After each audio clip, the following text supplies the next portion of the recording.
Welcome दोस्तों, स्वागत है आपका अपने channel ERC education research centre पर। जी हाँ, मैं आपकी मधु में आपके सामने हाजिर हो चुकी हूँ फिर से एक नया क्वेश्चन सेट लेकर। जी हाँ, विज्ञान सेट ए का। जैसा कि मैंने आपसे कहा था, मैं आपको सारे सब्जेक्ट के क्वेश्चन पेपर प्रोवाइड कराने वाली हूँ विथ आंसर। अगर आपको इसकी PDF चाहिए तो आप हमारे कमेंट सेक्शन पे जाए और मुझे कमेंट करके जरूर बताएं कि हमें आपकी PDF चाहिए, तो मैं आपको उसकी टेलीग्राम साइट प्रोवाइड करवा दूंगी, जिससे कि आपको सारे इसका PDF मिल जाए। अभी मैं आपके लिए लेकर आई हूँ हिंदी मीडियम का विज्ञान सेट। अगर आपको इसका इंग्लिश मीडियम सेट भी चाहिए तो आप भी मुझे कमेंट सेक्शन पर जाकर बताएं, लेकिन उससे पहले चैनल को सब्सक्राइब करना बिल्कुल ना भूले, लाइक करना ना भूले, शेयर करना ना भूले। उम्मीद है आपको हमारा पुराना वाला पहले के जो सारे वीडियो पसंद आए होंगे। अब मैं आपके सामने नए सब्जेक्ट के साथ में लेकर आई हूँ विज्ञान सेट है।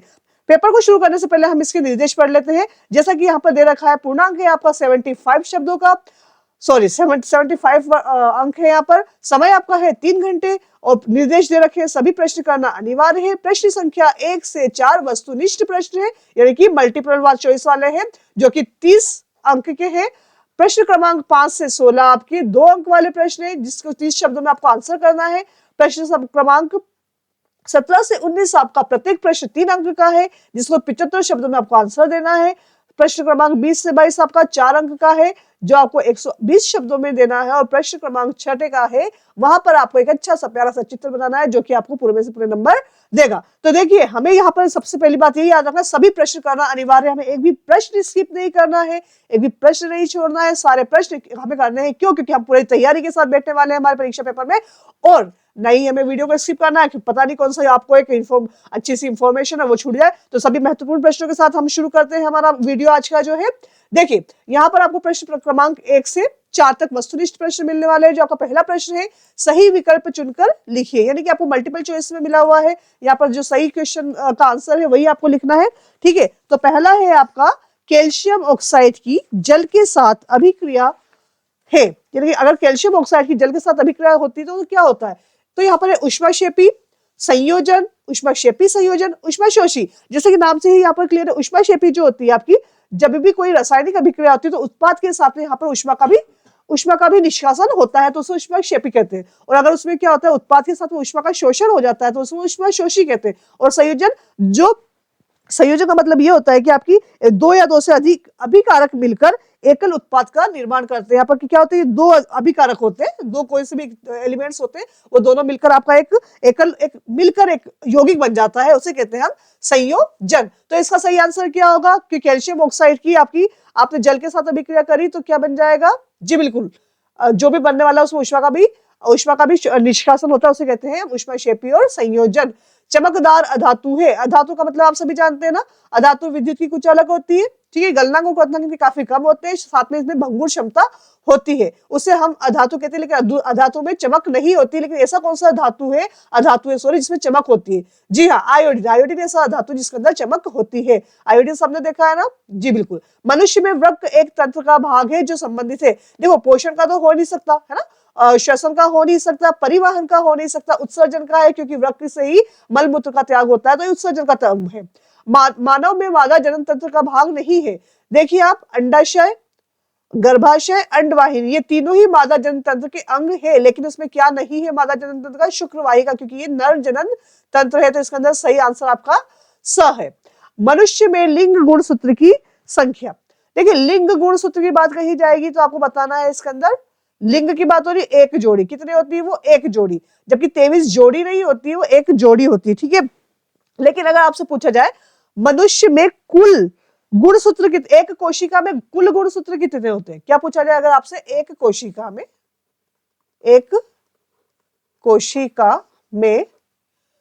कुल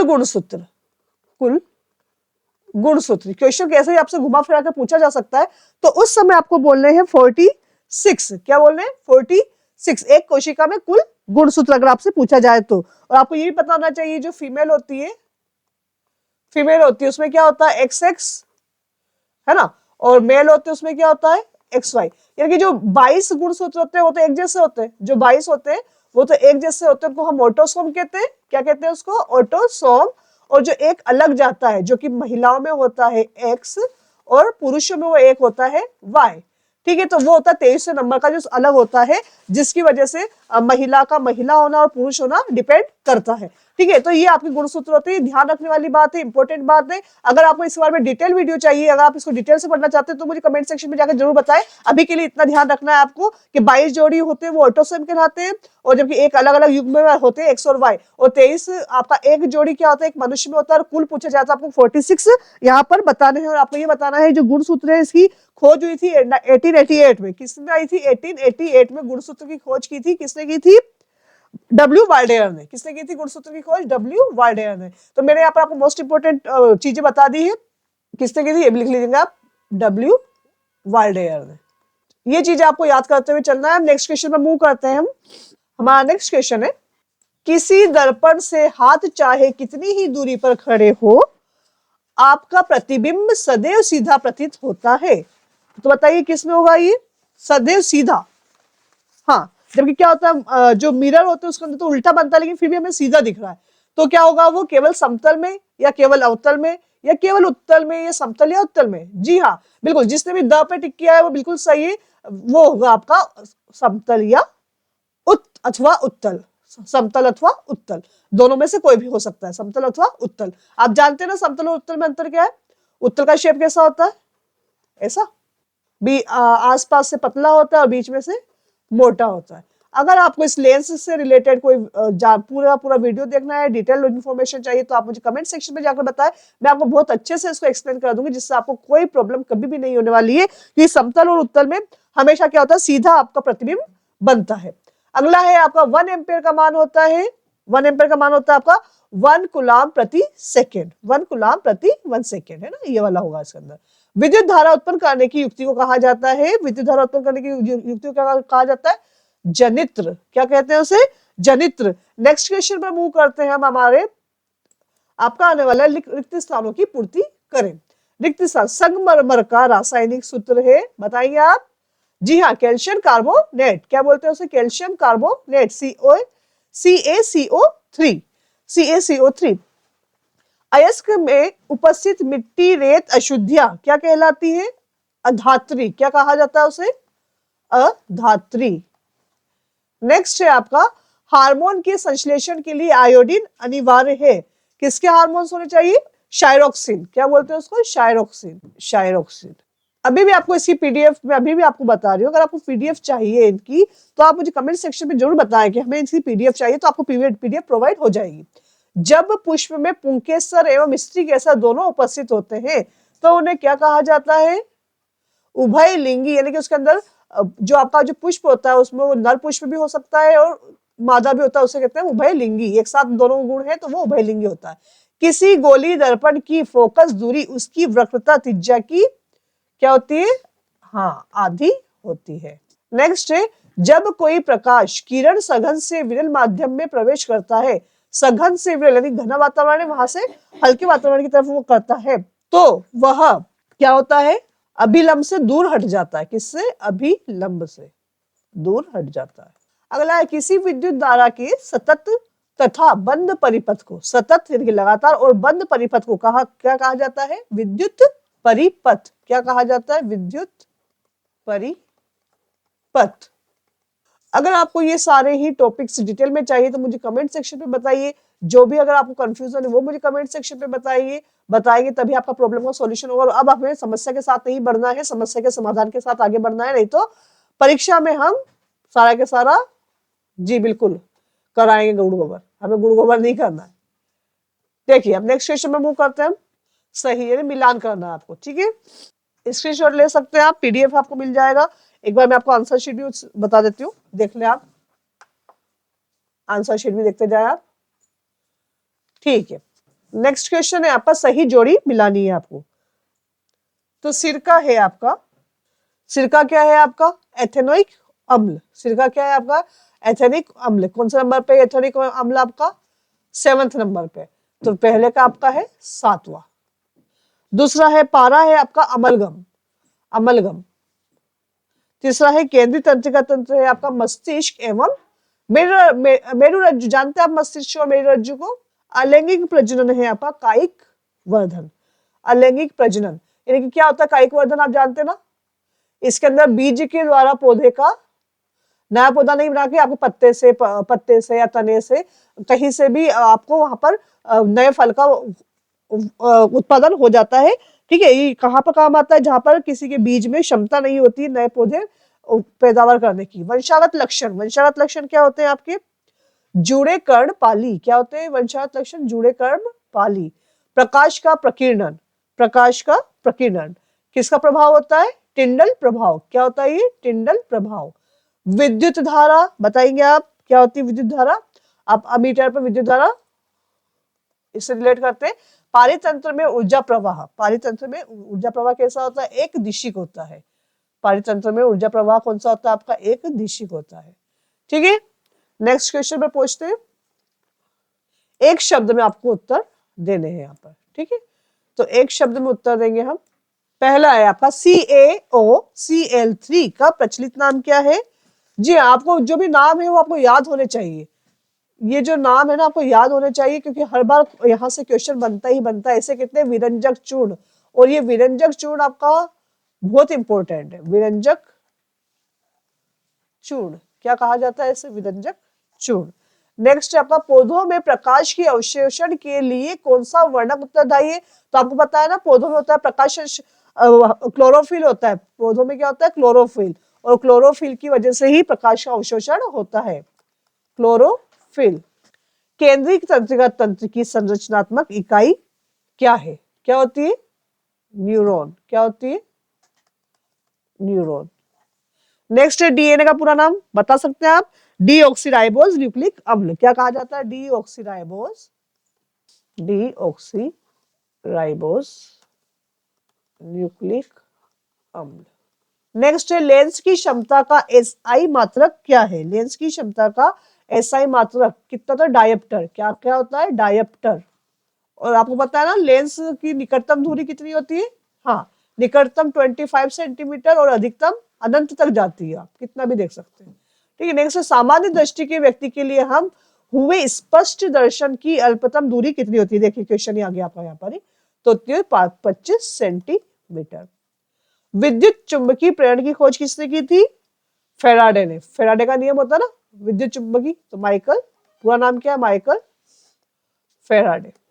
ठीक है, तो यहाँ पर आपने सारे क्वेश्चन कर लिए होंगे। नेक्स्ट क्वेश्चन में मूव करते हैं। हमारा क्वेश्चन नंबर 5 है।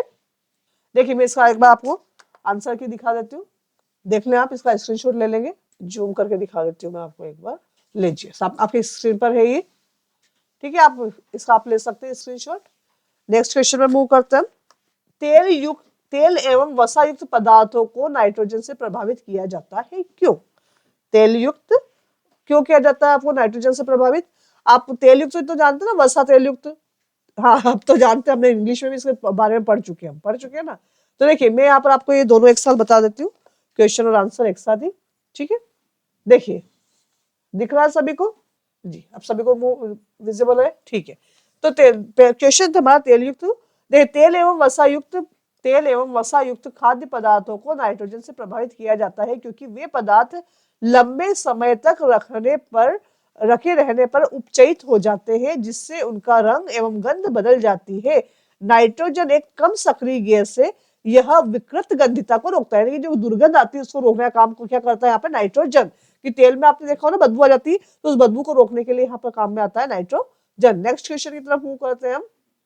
हमारा इसका अथवा में दे रखा है। जब लोहे की कील को कॉपर सल्फेट के विलयन में डुबाया जाता है तो विलयन का रंग क्यों बदल जाता है? यानी कि जो लोहे की कील होती है इसे कॉपर सल्फेट में डुबाया जाता है तो उसका रंग क्यों बदल जाता है? यहाँ पर बोला जा रहा है, यहाँ पर पूछा जा रहा है।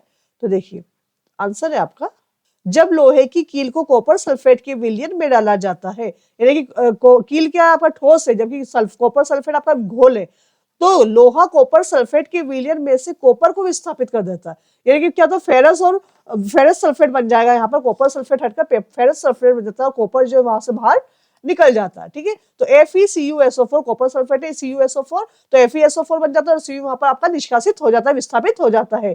ठीक है, नेक्स्ट है, और FeSO4 का कलर होता है ग्रीन हो जाता है, जबकि CuSO4 का कलर होता है नीला। ये क्वेश्चन में पूछा जा सकता है कि CuSO4 का कलर क्या होता है और FeSO4 का कलर क्या होता है। ये भी आप हर तरीके से आपको याद करना है। हो सकता है आपको FeSO4 का भी पूछ लिया जाए और उसका। ठीक है, अगला है ऐसे धातु ऑक्साइड जो अम्ल तथा क्षार को दोनों से उभयधर्मी ऑक्साइड क्या है? आपका नेक्स्ट क्वेश्चन है उभयधर्मी ऑक्साइड क्या है? उभयधर्मी जैसा नाम से समझ में आता है ना, दो उदाहरण लिखिए। तो उभयधर्मी के आपके दो उदाहरण है, देखिए। ऐसे धातु ऑक्साइड जो अम्ल तथा क्षारकों दोनों से अभिक्रिया करके लवण तथा जल प्रदान करते हैं, उभयधर्मी ऑक्साइड कहलाते हैं। अम्ल और क्षारकों दोनों से अभिक्रिया कर लेते हैं और अभिक्रिया करके क्या क्या मिलता है वहां पर, लवण तथा जल प्रदान करते हैं, उसे हम उभयधर्मी कहते हैं। उदाहरण कौन से? एल्यूमिनियम ऑक्साइड तथा जिंक ऑक्साइड, ये दोनों के दोनों क्या है, अम्ल और क्षारक दोनों से ही अभिक्रिया कर लेते हैं और लवण तथा जल हमें मिलता है। अगला क्वेश्चन है आपका, अगला क्वेश्चन है आपका, आघात वर्धनी एवं तन्य को परिभाषित कीजिए। आघात वर्धनी जैसा नाम से समझ में आ जाता है, कुछ चीजें तो आपको नाम से। आघात वर्धनी कुछ धातु को पीटकर पतली चादर जैसा बनाया जाता है। इस गुण धर्म को, यानी इसकी जो एक क्वालिटी है, इसे कहा जाता है आघात वर्धना। इतना पीट सकते हैं उसको, उसमें इतनी मतलब टूटता नहीं, इतना पीट सकते हैं कि पतला चद्दर जैसा हो जाता है। जबकि तन्यता क्या होती है? धातु के पतले तार के रूप में खींचने की क्षमता को तन्यता कहते हैं। जो तार होते हैं वो खींच सकते हो आप, जितना आप खींच सकते हो वो आपकी तन्यता है, और जितना आप पीट सकते हो वो आपकी आघात वर्धनीता है। अगला क्वेश्चन है, बहुत मोस्ट इंपोर्टेंट क्वेश्चन है, जो नेक्स्ट क्वेश्चन है, आप साबुन एवं अपमार्जक में दो अंतर लिखिए। अब साबुन और अपमार्जक हम अच्छे से जानते हैं, साबुन अपमार्जक दोनों ही हमारे घर में होते हैं। साबुन नहाने का, कपड़े धोने का साबुन, और अपमार्जक जो आपका होता है वो होता है आपका डिटर्जेंट। क्या होता है आपका? डिटर्जेंट। ठीक है, देखो साबुन और अपमार्जक का आपने सबने बहुत क्लियर भी पढ़ रखा है ना, RCOONA। जो साबुन जो होता है वहां पर एन ए की जगह COO तो दोनों में कॉमन होता है, लेकिन यहाँ पे जो Na है, सोडियम और पोटेशियम आपका साबुन में यूज होता है, जबकि अपमार्जक में हम इसको किसमें जो आपके जो होता है आपका जो अपमार्जक, उसमें सल्फोनिक और अमोनियम ऑक्साइड को ले लिया जाता है। तो दोनों के दोनों कार्बोक्सिलिक अम्ल होते हैं, दोनों के दोनों कार्बोक्सिलिक अम्ल होता है। कार्बोक्सिलिक अम्ल क्या होता है?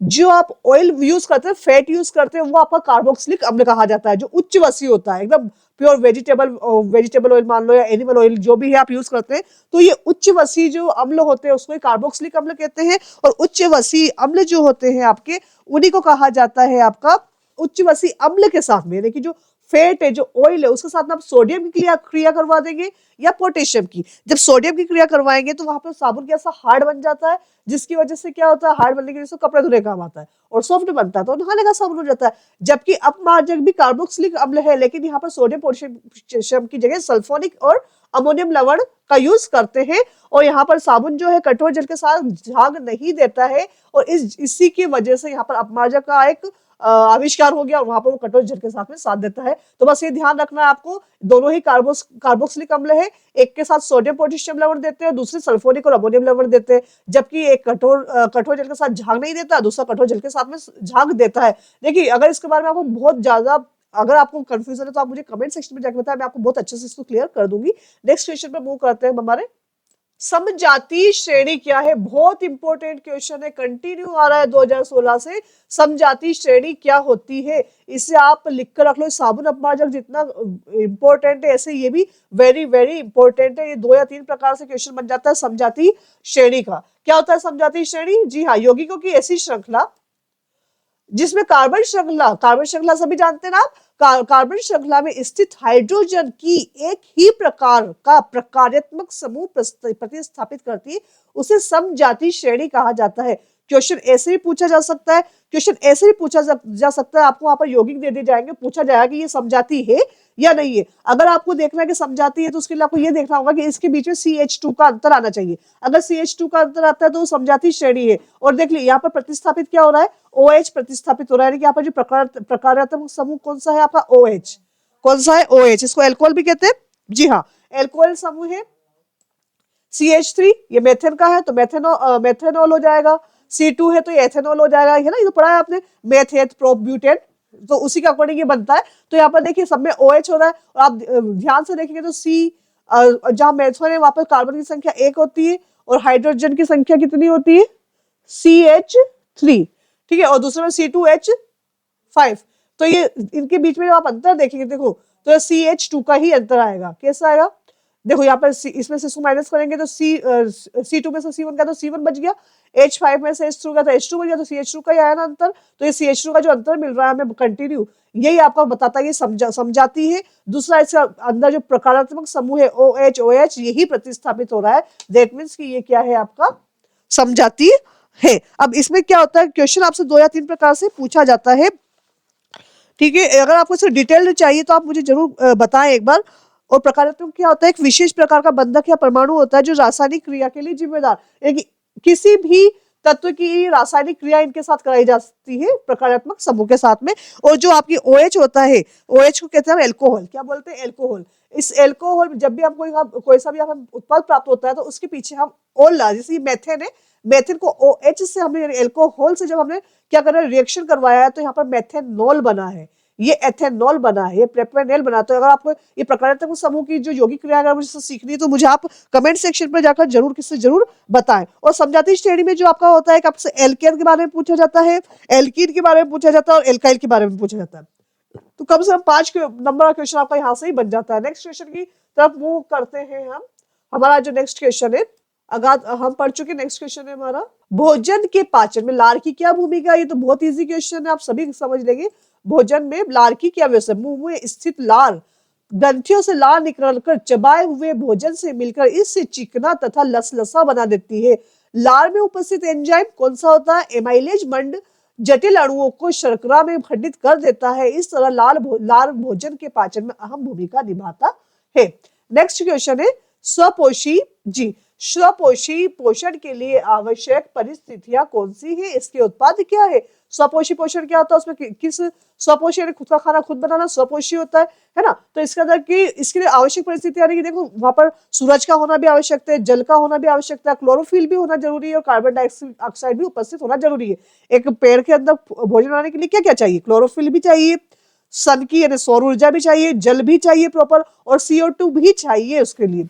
ठीक, जो CO2 हम छोड़ते हैं तो स्वपोषी के लिए बहुत ज्यादा आवश्यक है। परपोषी तो कुछ नहीं, स्वपोषी के ऊपर ज्यादा के ऊपर डिपेंड होता है। स्वपोषी पोषण के उत्पाद में ग्लूकोज बनता है और ऑक्सीजन की गैस बनती है, जो कि हम ले लेते हैं ऑक्सीजन गैस। नेक्स्ट क्वेश्चन है हमारा, क्वेश्चन नंबर 9 है, कायिक प्रवर्धन के 2 लाभ लिखिए। कायिक प्रवर्धन के 2 लाभ लिखने हैं हमें। ठीक है, तो कायिक प्रवर्धन बता चुकी हूँ ना मैं आपको। कायिक प्रवर्धन आपका बीज से नहीं होता है, किससे होता है? बीज से ना होकर वो किससे होता है? आपके पत्ते से या तने से, ऐसा होता है, उसे कायिक प्रवर्धन कहते हैं। ऑब्जेक्टिव में क्लियर किया था मैंने आपको ये याद, चलिए हम इसको थोड़ा सा ऊपर कर लेते हैं। कायिक प्रवर्धन द्वारा उगाए गए पौधों में पुष्प एवं फल कम समय में लगते हैं। यह उन पौधों के लिए उपयोगी जो बीज उत्पन्न करने की क्षमता खो चुके हैं, या वो उनकी बीजों से नहीं फल प्राप्त होने वाले हैं। आपको वहां पर क्या किया जाता है? आपने कभी देखा होगा, हम क्या करते हैं, जो गमला लगाते हैं, गमले जैसे गुलाब का पौधा लगा रहे हैं, ये जो लाते हैं हम उसी कलम काट के ले आते हैं, तो तने से हमने उसका प्रवर्धन कर दिया ना, तने से फूल हमारे घर में भी उग जाते हैं। तो यहाँ पर ऐसी प्रक्रिया को हम कायिक प्रवर्धन कहते हैं। और यानी कि किसके लिए काम आती है? जहां पर बीज उत्पन्न करने की क्षमता अब नहीं है, ठीक है, ये वहां पर काम आता है। नेक्स्ट क्वेश्चन पर मूव करते हैं। हमारा जो नेक्स्ट क्वेश्चन है, हाइड्रा में मुकुलन की क्रिया लिखिए। हाइड्रा जो है एक जीव है, उसके अंदर मुकुलन की क्रिया को लिखना है आपको। ये देखिए, ये हाइड्रा है, इसमें मुकुलन कैसे हो रहा है? ये देखिए, ये हाइड्रा है, यहाँ से मुकुलन हुआ है और वापस से एक और चीज यहाँ पर बन जाती है ना, फिर अलग हो जाता है। ऐसे इसके अंदर ऐसा होता है, हाइड्रा में मुकुलन होते हैं। जैसे कि आलू वगैरह में देखा होगा ना आपने, तना निकल जाता है, ऐसा इस टाइप से समझ सकते हैं आप। अगला है, अगला क्वेश्चन है आपका, विभिन्नताओं के उत्पन्न होने से किसी चीज का अस्तित्व किस प्रकार बढ़ जाता है ना? किसी भी चीज का अस्तित्व कब बढ़ता है? जबकि वो विभिन्नता में पैदा हो रहा है, तब भी उसका अस्तित्व कैसे बढ़ रहा है? किसी प्रजाति में वातावरणीय कारकों के द्वारा उत्पन्न होने वाली विभिन्नताएं जीव को प्रतिकूल परिस्थितियों में जीवित रखने में सहायक होती है। ये किसी वातावरण में जो कारक होते हैं उसके अंदर विभिन्न जीवों में ऐसी क्षमताएं होती है जो किसी भी जीव को जीवित रखने के लिए सहायक होती है। इसलिए विभिन्नताओं के उत्पन्न होने से किसी स्पीशीज का अस्तित्व बढ़ जाता है। ठीक है, जिसे कहते हैं एडजस्टमेंट करना, वो वाली है।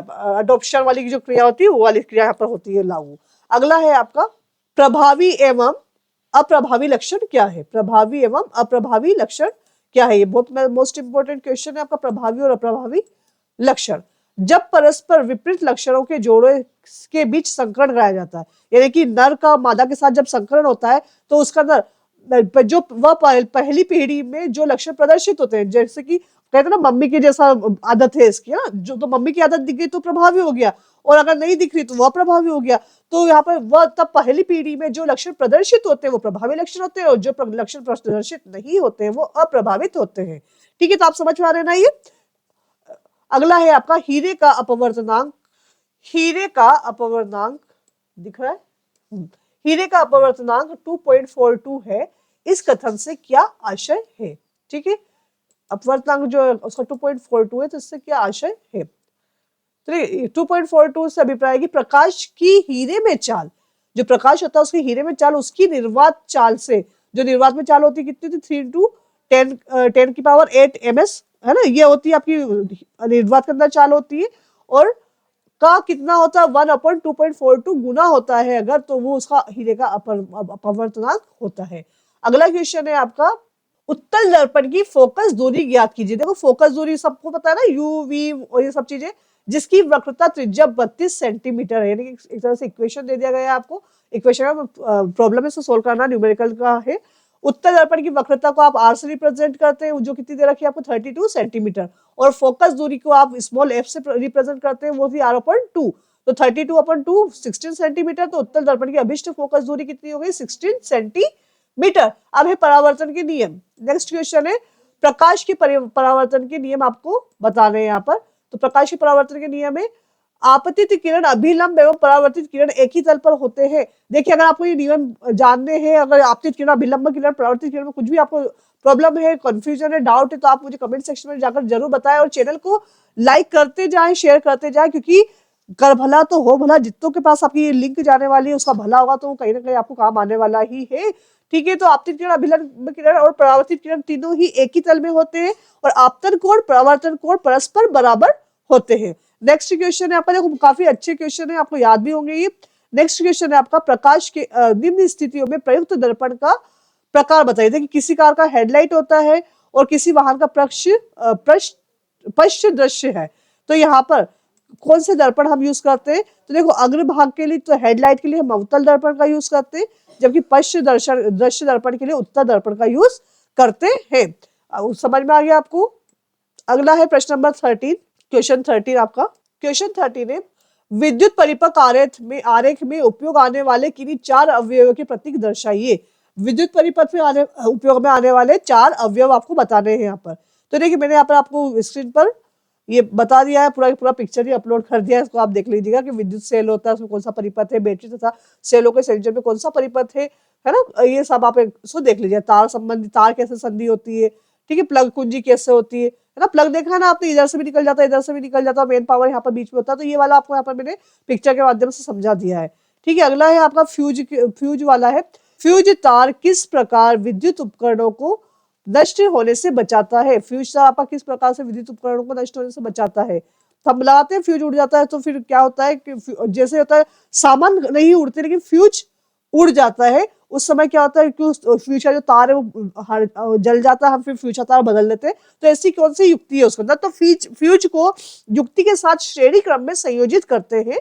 कौन 2 क्रम होते हैं, श्रेणी क्रम और समांतर क्रम। तो यहाँ पर श्रेणी क्रम में संयोजित करते हैं। फ्यूज किसी ऐसी धातु अथवा मिश्र धातु के तार का टुकड़ा होता है जिसका उचित गलनांक हो, परिपथ में किसी निर्दिष्ट मान से अधिक मान की विद्युत धारा प्रवाहित होती हो, तो फ्यूज तार के ताप में वृद्धि हो जाती है, इससे फ्यूज तार पिघल जाता है और परिपथ टूट जाता है। यानी क्या कंडीशन होती है जिससे टूटता है? कि वो धातु में जो मिश्र धातु तार का टुकड़ा, वो आपका फ्यूज बना होता है ना, उसका जिसका उचित गलनांक होना चाहिए। और अगर ऐसा नहीं होता है तो ऐसी कंडीशन में क्या होता है, ऐसी कंडीशन में अगर विद्युत धारा प्रवाहित होती है तो वो तार का ताप बढ़ जाता है, वो गर्म हो जाता है बहुत जल्दी, और वो तार पिघल जाता है, जिससे उसका परिपथ टूट जाता है। नेक्स्ट क्वेश्चन पर मूव करते हैं हम आपके। नेक्स्ट क्वेश्चन है आपका, चुंबकीय क्षेत्र रेखाओं के कोई 2 गुण लिखिए। चुंबकीय क्षेत्र रेखाओं के हमें 2 गुण बताने हैं। ठीक है, तो यहाँ पर देखो चुंबकीय क्षेत्र रेखा चुंबक के उत्तर ध्रुव से प्रकट होती है। ये जो चुंबक होती है आपकी मैग्नेट, उसके 2 ध्रुव होते हैं, एक उत्तर ध्रुव एक दक्षिण ध्रुव। तो उत्तर ध्रुव से प्रकट होने वाली जो रेखा चुंबकीय रेखा है, दक्षिण ध्रुव पर विलीन हो जाती है। चुंबकीय क्षेत्र रेखा एक बंद वक्र होती है। चुंबकीय क्षेत्र रेखा पूरी बंद वक्र होती है। दूसरा है आपका फ्लेमिंगो का वाम हस्त नियम लिखना है आपको, फ्लेमिंग का वाम हस्त नियम। ठीक है, तो देखिए फ्लेमिंग का वाम हस्त नियम क्या होता है? वाम हस्त का मतलब जानते हैं आप, उल्टा हाथ सीधा हाथ, है ना, तो यहाँ पर उल्टे हाथ को वाम हस्त कहते हैं। इस नियम के अनुसार अपने बाएं हाथ की तर्जनी, यानी कि जो आपका उल्टा हाथ है उसके हाथ की जो तर्जनी होती है, रिंग फिंगर होती है, और बीच वाली उंगली होती है, और अंगूठे तथा अंगूठे को इस प्रकार फैलाए कि तीनों एक दूसरे के परस्पर लंबवत हो। तो यदि तर्जनी चुंबकीय क्षेत्र की दिशा और मध्यमा चालक में प्रवाहित विद्युत धारा की दिशा की ओर संकेत करती है, तो अंगूठा चालक की गति की दिशा तथा चालक पर आरोपित बल की दिशा की ओर संकेत करता है फ्लेमिंग का वाम हस्त नियम है, बहुत बार पूछा जाता है आपसे क्वेश्चन पेपर के अंदर। अगला है दिष्ट दिष्ट धारा एवं प्रत्यावर्ती धारा क्या है? दिष्ट धारा क्या होती है, प्रत्यावर्ती धारा क्या होती है? डिटेल में आपको चाहिए तो आप मुझे जरूर कमेंट सेक्शन में जाकर बताएं कि हमें ये डिटेल में चाहिए इसके बारे में, तो मैं आपको एक एक चीज क्लियर करते हुए चलूंगी। दिष्ट धारा सदैव एक ही दिशा में प्रवाहित होती है, जबकि प्रत्यावर्ती धारा एक निश्चित काल अंतर के पश्चात अपनी दिशा उत्क्रमित कर देती है। ठीक है, दिष्ट धारा एक ही दिशा में चलती है, अपने एक निश्चित समय के बाद वो चेंज हो जाती है। किसी विद्युत परिपथ में लघु पतन कब होता है? लघु पतन कब होता है? देखिए, जब विद्युत में तार एवं उदासीन तार दोनों सीधे संपर्क में आ जाते हैं, है ना, जिसमें कि जिसके अंदर करंट है और जिसमें करंट नहीं है, दोनों तार एक साथ संपर्क में आ रहे हैं, तो तारों का विद्युत रोधन क्षतिग्रस्त हो जाता है। तो ऐसी परिस्थितियों में किसी परिपथ में विद्युत धारा अकस्मात बहुत अधिक हो जाती है। तो ऐसे कंडीशन में क्या होता है, आप जो विद्युत धारा बहती है ना और तेज आ जाती है, इसे लघु पतन कहा जाता है। ठीक है, अगला है पारितंत्र में अपमार्जक की क्या भूमिका है? अपमार्जक की क्या भूमिका है पारितंत्र के अंदर? देखिए आप, परितंत्र में अपमार्जकों की भूमिका अपघटक सूक्ष्म जीवित उत्पादों एवं विभिन्न प्रकार के उपभोक्ताओं के मृत शरीर का अपघटन करके, क्या बोलते हैं यहाँ पर, उपभोक्ताओं के मृत शरीर का अपघटन करके जटिल कार्बनिक पदार्थों को सरल कार्बनिक पदार्थों में परिवर्तित कर देते हैं। यानी कि जटिल कार्बनिक पदार्थों को सरल कार्बनिक पदार्थों में परिवर्तित कर देते हैं, जिनको उत्पादों द्वारा मृदा में पोषण के लिए अवशोषण कर लिया जाता है। यहाँ पर इसकी ये भूमिका होती है। क्या होता है कि मृदा में जो आप कहते हैं ना, ये जो होते हैं, जो आपके जीव जंतु मर जाते हैं, पेड़ पौधे टूट पड़ जाते हैं, तो इनके घटक बन जाते हैं और एक जटिल से फिर सरल में बन जाते हैं, गल जाते हैं और फिर मृदा के अंदर घुल मिल जाते हैं, जिससे मृदा को पोषण मिलता है, मृदा उसको अवशोषित कर लेती है और मृदा को उससे पोषण मिलता है। नेक्स्ट क्वेश्चन है आपका, अथवा में एक और क्वेश्चन दे रखा है 16 का ही। बहुत अच्छी बात है कि आपको अथवा में क्वेश्चन मिल जाते हैं, तो आप चॉइस पर होता है आपका। नेक्स्ट है जैव निम्नीकृत पदार्थ क्या? दोनों में से आपको कोई सा एक ही करना है। ठीक है, या तो अपमार्जक वाला कर लेंगे या फिर ये वाला कर लेंगे। तो जैव निम्नीकरण पदार्थ वे पदार्थ जो सूक्ष्म जीवों द्वारा आसानी से अपघटित हो जाते हैं या अपघटन के बाद हानिकारक पदार्थ नहीं बनते हैं, जैव निम्नीकरण पदार्थ कहलाते हैं। अपघटित तो हो जाते हैं लेकिन उसके बाद वो हानिकारक पदार्थ नहीं होते, वो आपके लिए खराब नहीं होते, है ना, तो आपकी प्रकृति के लिए खराब नहीं होते, तो उन्हें कहते हैं हम जैव निम्नीकरण पदार्थ। अगला है आपका क्वेश्चन, वियोजन अभिक्रियाओं को संयोजन अभिक्रियाओं के विपरीत क्यों कहा जाता है? संयोजन में आपको पहले क्लियर कर चुकी हूँ ना कि एकल पदार्थ बनाते हैं ये। इन अभिक्रियाओं के लिए समीकरण भी दीजिए, अब हमें इसको समीकरण में बताना है, इक्वेशन के थ्रू हमें बताना है कि ये दोनों एक दूसरे से कैसे लगे। देखो, वियोजन है CaCO3, ठीक है, उसके हमने सॉलिड है ये, इसको हमने जब किया तो CaO3 बन जाता है। यहाँ पर इससे क्या होता है, CaCO बन जाता है, O2 निकल चुका है और C निकल चुका है, तो कार्बन डाइऑक्साइड का यहाँ पर गैस के रूप में बाहर निकल जाता है वो। दूसरा है संयोजन, यहाँ पर 2Mg मैग्नीशियम है, मैग्नीशियम के 2 तत्व है यहाँ पर, वो एक सॉलिड फॉर्म में है और 2 ऑक्सीजन गैस फॉर्म में है, दोनों मिलकर 2MgO एक सॉलिड पदार्थ बन जाता है ना। अगला है इसको, अगला इसी का यहाँ पे फिर से दूसरे क्वेश्चन के अंदर केमिकल रिएक्शन पूछी गई है। निम्न अभिक्रियाओं के लिए संतुलित रासायनिक समीकरण लिखिए। तो हाइड्रोजन और क्लोरीन HCl2 ऐसे पता है ना आपको, तो क्या बन जाएगा, वो HCl2 बन जाएगा ना, H हाइड्रोजन गैस है और क्लोरीन है यहाँ पर। ठीक है, तो देखिए यहाँ पर इनकी जो रासायनिक अभिक्रिया पूछी जा रही है, तो देखिए H2Cl2, तो HCl बन चुका है यहाँ पर, ZnCO3 ZNO, जहाँ पर क्या हुआ, ZNO हो गया और CO2 कार्बन डाइऑक्साइड वहां से प्रतिस्थापित हो गई है। CaOH2, तो CO की रिएक्शन CO2 से करवाई गई है, तो यहाँ पर CaOO3 बन चुका है और H2O यहाँ पर प्रतिस्थापित हो गया है। नेक्स्ट क्वेश्चन पर मूव करते हैं।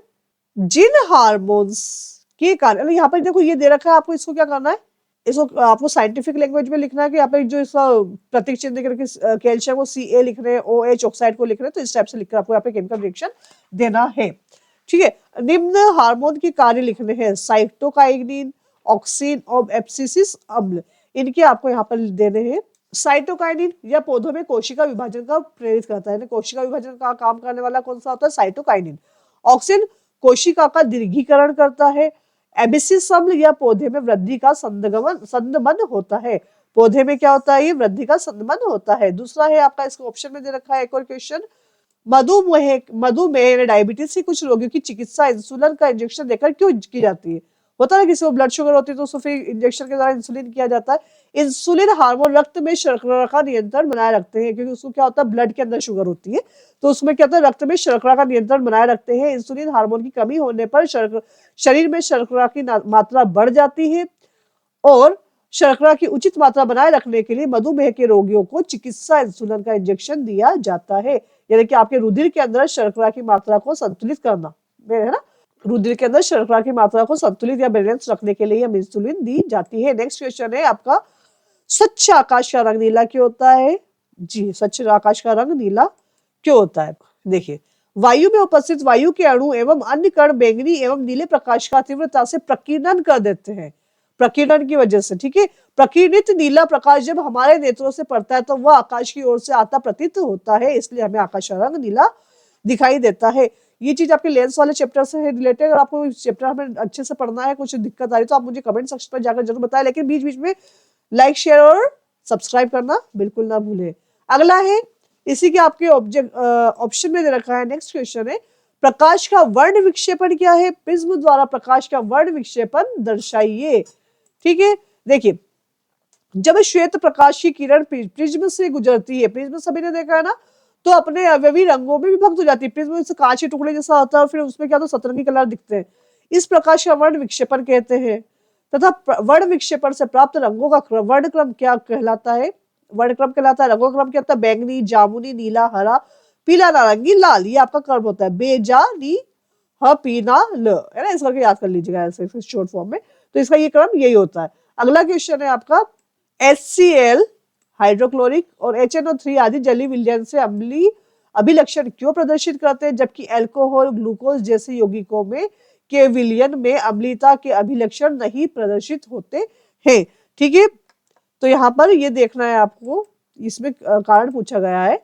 HCl तथा HNO3 आदि जलीय विलयन से आयनित होकर H+H3O+ आयन देते हैं, जिनके कारण विलयन अम्लीयता प्रदर्शित करता है, जबकि अल्कोहल तथा ग्लूकोज जैसे यौगिक जलीय विलयन आयनित नहीं होते हैं, इससे अम्लीयता प्रदर्शित नहीं करते। जो आयनित होते हैं वो अम्लीयता प्रदर्शित करते हैं, जो आयनित नहीं होते वो नहीं करते। ठीक है, यहाँ पर HCl HNO3 तो आपको आयन प्रदान करते हैं, पॉजिटिव आयन प्रदान करते हैं, इसलिए वो अम्लीयता होता है, जबकि अल्कोहल, ग्लूकोज में आयन नहीं मिलते, जिसकी वजह से वो अम्लीयता प्रदर्शित नहीं करते हैं। अगला क्वेश्चन है आपका, प्लास्टर ऑफ पेरिस को आर्द्ररोधी बर्तन में क्यों रखा जाता है? समीकरण लिखकर व्याख्या कीजिए, है ना। प्लास्टर ऑफ पेरिस को क्यों रखा जाता है आर्द्ररोधी बर्तन में? देखो, प्लास्टर ऑफ पेरिस को आर्द्ररोधी बर्तन में इसलिए रखा जाता है क्योंकि प्लास्टर ऑफ पेरिस आर्द्रता से अभिक्रिया करके जिप्सम बनाता है। क्या बनाता है? जिप्सम। देखो, यहाँ प्लास्टर ऑफ पेरिस का ये सूत्र दे रखा, बहुत अच्छा है, बहुत ज्यादा इंपॉर्टेंट है, तो याद रख लेना, CaSO4 half H2O plus 1.5 H2O। इसका इक्वेशन दे रखा है CaSO4.2H2O। ये बहुत अच्छे से याद करना। प्लास्टर ऑफ पेरिस आपसे पूछा जाता है कि इसका आपको केमिकल फॉर्मूला बताना है, तो ये बता देंगे आप, CaSO4 हाफ H2O, है ना। ये अगला क्वेश्चन है आपका, 21 नंबर का क्वेश्चन है आपका, 4 संतृप्त हाइड्रोकार्बन के नाम लिखिए, अणु सूत्र एवं सूत्र दर्शाइए। ठीक है, हाइड्रोकार्बन सबको पता, हमने पढ़ चुके हैं बहुत अच्छे से। तो देखिए, यहाँ पर है methane, ethane, propane, butane, pentane, इस टाइप से बनता है पूरा का पूरा। मेथेन 1 नंबर पे, तो उसमें कार्बन 1 होता है, चारों तरफ हाइड्रोजन जुड़ी होती है। ठीक है, एथेन होता है, इसमें 2 कार्बन होते हैं और 6 तरफ आपकी हाइड्रोजन जुड़ी होती है। प्रोपेन के अंदर तीन कार्बन होते हैं, जो जिसके साथ में हाइड्रोजन जुड़ा होता है। ब्यूटेन में 4 कार्बनिक अम्ल होते हैं, ये चारों तरफ आपका हाइड्रोजन जुड़ा होता है। तो ये आपको समझा देंगे, बहुत अच्छी से आता होगा आपको। और ये सबसे ज्यादा जरूरी याद रखना, मेथ, एथ, प्रोप और ब्यूटेन, पेंटेन, है ना, हेक्सेन, सेप्टेन, इस टाइप से होता है ये। देखिए, इसके नेक्स्ट, इसका जो अगला क्वेश्चन है, निम्नलिखित की संरचना सूत्र लिखना है आपको। एथेनोइक अम्ल का एथेनोइक, प्रोपेनॉल और ब्रोमोपेंटेन। देखो, ये वाली चीज है आपकी, जो प्रकृति समूह मैंने आपको स्टार्टिंग में बताया था, ये उसी से डिपेंड करता है कि आप उसका किससे आप रिएक्शन करवा रहे हैं, कि एल्डिहाइड से करवा रहे हैं, कार्बोक्सिलिक से करवा रहे हैं, कीटोन से करवा रहे हैं, या फिर अल्कोहल से करवा रहे हैं, तब जाके ये आपके जो पीछे आ रहा है ना, एथेनोइक, प्रोपेनॉल, ब्रोमोपेंटेन, तो ये चीजें वहां से आपको सीखने को मिलती है। अगर डिटेल में आपको इसके बारे में चाहिए वीडियो, तो मुझे आप कमेंट सेक्शन में बताइए, नहीं तो देख लीजिए यहाँ पर, ये OH एल्कोहल से यहाँ पर हो गया, इसलिए यहाँ पर अम्ल, जो एथेनोइक अम्ल है आपका, एथेनोइक अम्ल, एथेन में क्या होता है आपका, कार्बन के 2 अम्ल, यहाँ पर 2 होते हैं, C, है ना। तो देखो, यहाँ पर जो ये OH है आपका एथेनोइक, ये एल्डिहाइड है, ये क्या है आपका एल्डिहाइड, एल्डिहाइड से यहाँ पर बना है, तो ये एथेनोइक हो गया है यहाँ पर। अगला है आपका प्रोपेनॉल है और ब्रोमोपेंटेन है, जिसमें ब्रोमीन यहाँ पर एच ही पे ब्रोमीन से यहाँ पर ब्रोमीन लग गया है तो ये ब्रोमोपेंटेन होगा। पेंटेन इसमें 5 कार्बन होंगे और साथ चारों तरफ आपका एच जुड़ा हुआ है और ब्रोमीन जुड़ा हुआ है, तो ये आपका ब्रोमोपेंटेन हो गया है। ठीक है, इसे हैलोजन कहते हैं। हैलोजन, हैलोजन में क्या होता है, ये सफिक्स के रूप में ब्रोमीन, क्लोरीन, आयोडीन ये लग जाते हैं और आपको ये नया प्रोडक्ट दे दिया जाता है। डिटेल्ड में चाहिए तो आप मुझे जरूर बताएं। नेक्स्ट क्वेश्चन पर मूव करते हैं हम। जो आपका नेक्स्ट क्वेश्चन आपका फेवरेट है, आपको अगर ड्राइंग का शौक है तो आप बहुत अच्छे से इसको ड्राइंग करेंगे। क्या है आपका नेक्स्ट क्वेश्चन? मानव के उत्सर्जन तंत्र का स्वच्छ नामक चित्र बना देंगे या फिर मनुष्य की आहार नाल का चित्र बना देंगे? तो आप इसका चित्र ही देख ले डायरेक्टली। ये लीजिए आपके सामने, यह है आपका, ये आपका उत्सर्जन तंत्र है। नेक्स्ट है आपका आहार तंत्र, पाचन तंत्र। दोनों में से आप कोई सा भी बना सकते हैं जो आपको अच्छा लगे। अच्छे से कलर वगैरह कर कर आएंगे आप तो आपको अच्छे से अच्छे नंबर यहाँ पर मिलेंगे। जितनी आपकी पेंटिंग अच्छी उतने आपको नंबर अच्छे मिल रहे हैं। उम्मीद है आपको हमारा ये सेट जरूर पसंद आया होगा और आपको बहुत सारी चीजों का क्लियर भी यहाँ पर हुआ होगा। इसी टाइप के और वीडियो चाहिए तो कमेंट सेक्शन पर जाकर जरूर बताइए, और दूसरे सब्जेक्ट के भी चाहिए तो कमेंट सेक्शन पर बताइए। इन सबका अगर आपको पीडीएफ चाहिए तो भी आप कमेंट सेक्शन पर जाकर मुझे बताते जाए और मेरे चैनल को सब्सक्राइब कर ले, ताकि आपको ये अच्छी से अच्छी जानकारी सही समय पर मिलती जाए। और अभी प्रैक्टिस का समय है तो प्रैक्टिस जितनी करेंगे आप उतना अच्छा है। मैंने कहा है ना, पूरे साल आपने पढ़ा है, लेकिन अब हमें पूरे साल का इकट्ठा नहीं रखना, हमें उसमें से जो सिलेक्टेड चीजें हैं वो पढ़ेंगे जो कि हमें हमेशा हमें एग्जाम टाइम पे काम आएगी। तो बच्चों मेरे साथ बने रहे और देखते रहे मेरे वीडियो को। लाइक करें, शेयर करें, सब्सक्राइब करें। मिलते हैं नेक्स्ट वीडियो में सेट बी के साथ में। तब तक के लिए best of luck for your exam from the ERC education research centre. तब तक के लिए bye, till then best of luck from the team of ERC।